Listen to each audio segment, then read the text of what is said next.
as far as running Brock, I mean, I guess, but we really want to do that with the quarterback killer, Kyle. You want to go down the body count? Let's see. We got Jimmy. Let's see. We got Trey Lance. His ankle was turned the other way. Brock has had bruised ribs, 2 busted elbows, and probably something else. Oh, and didn't he have a sternal that he hurt too? Oh, and the shoulder. So this is RG3's mangled career, the whole career. Oh, there we go. So let's run him more. Yeah. And we had Johnny Manziel, right? He really did a lot with that. Yeah. What are we doing? No. Yeah. What we need to do for me to take Kyle and John seriously, Kyle needs to hire an offensive coordinator and do something different with the offense. Yeah. That's the crazy thing about it. The one thing he's excellent at, with the exception of Sorensen, is actually hiring assistant coaches. It seems like that's the only time in certain instances where he will let his hands off the situation and go for it. But of course, team running back is back at it again. Go back to what you were just saying. If that's Kyle's limitation and he doesn't know how to coach mobile quarterbacks or get the most out of mobile quarterbacks, then he's going to go the way of the dinosaur, because that's the future. He better get with the freaking times to find a way to run a guy responsibly. But the whole issue is you have to be willing to listen to other ideas besides people outside of your think tank. Everybody he's had on his team has been with his team. McDaniel was the guy who schemed everything up and added creativity to the offense. What happened after he left? Well, hey, we got Christian McCaffrey. Hand him the ball. Okay, what's the plan? Hand him the ball. If IU's not open, throw him the ball. Yeah. Hey, Debo. No, it's not working. Give it to Christian. Let him throw the ball. Like every year, it's been a magic trade to cover up what the real issue is. Me and you talked about this before. Half the NFL runs your offense now. Everybody does it. No, there's no new crowd. It's not fresh. It's here. It was something from the 90s that your dad used that people went away from, and you brought it back and you made it look new. You dressed it up now, a little bit, you know what I mean? Yeah, put a little motion. Hey, we're gonna have this receiver / running back go out here and catch screen passes and break a few tackles. And hey, that's how we score touchdowns, baby. It's a little bit more pre-snap motion, a little bit more window dressing, but essentially the same offense. You got an all-pro tight end who we leave him back to the block. Hey, Debo, go for it. Debo's our guy. Why can't we score in the red zone? Oh, well, you got a 6'4" tight end who can probably. We don't want to throw to him. Nah, he's blocking. So for me to take this regime seriously, as I like to call them, team run it back, because we're in revenge tour. Part 17, Quest for 6, part 96. You got Salah back. Hell, you gonna go get Mike McDaniel back when he gets fired? Go for it, baby. Why not? Mostert. Let's get Mostert. I'm pretty sure those tires are bald now. What else we got? Oh, when D'Amico gets fired next year, we can bring him back. And he can be the defensive quality assurance assistant. How about that? Yeah.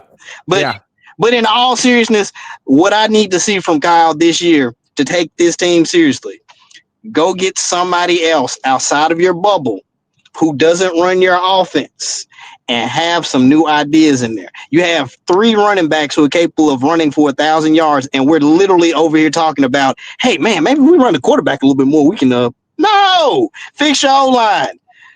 The zone run ain't working no more, player. Get a real O-lineman. Get a real mauler. Sean Payton and Andy Reid have incorporated the RPO zone read package into their offense at their age with their background.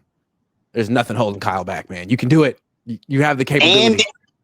Andy listens to his offensive coordinators, though. He has different offensive coordinators. He lets them call plays. He will occasionally call a play. When he needs something crazy, hey, go do the ring around the rosy. Oh, you want to run that? Yeah, let's run that. Oh, shit, it worked. And you have to let go to actually be in control. That's what Kyle didn't understand. In order for him to fully embrace winning as a leader, the best leaders know when to delegate. You understand you cannot control every single situation. He has to change his mindset. The difference between him and Sirianni is so interesting to me, because Shanahan and his fans look at Sirianni and say he doesn't do anything. Whereas I think Sirianni and his fans look at Shanahan and say, "You're doing entirely too much. You're the head coach, man. Just wear that one hat and don't get in anyone else's way. Don't tell the defensive coordinator how to run his defense. Don't tell the general manager who to get on the team. Be the head coach." But you can't, because you don't even know what a head coach does, do you, Kyle? You know what the problem is? His last name. Sirianni doesn't have that weight. He doesn't have all that behind him. He was just some weirdo that they put in a press conference and mumbled through, but he actually had a team. There were no expectations of him. As soon as Shanahan showed up, the first thing everyone thought, hey, that's Mike Shanahan's son. You know, the last time we won a Super Bowl, Mike Shanahan was the offensive coordinator. Oh, that was the Super Bowl when Steve Young threw like 5 touchdowns. Yeah, that was also the same Super Bowl when, if you watch the behind the scenes, Steve Young said, yeah, Mike told me I could have threw like 3 more before halftime. That's what we were so expecting. It's not enough for Kyle to be a good head coach. He has to be a genius. Whereas Sirianni isn't held to that standard. It's just like, go in. It just basically, I mean, this is the same team that. Yeah. You would want it to be that Kyle. way.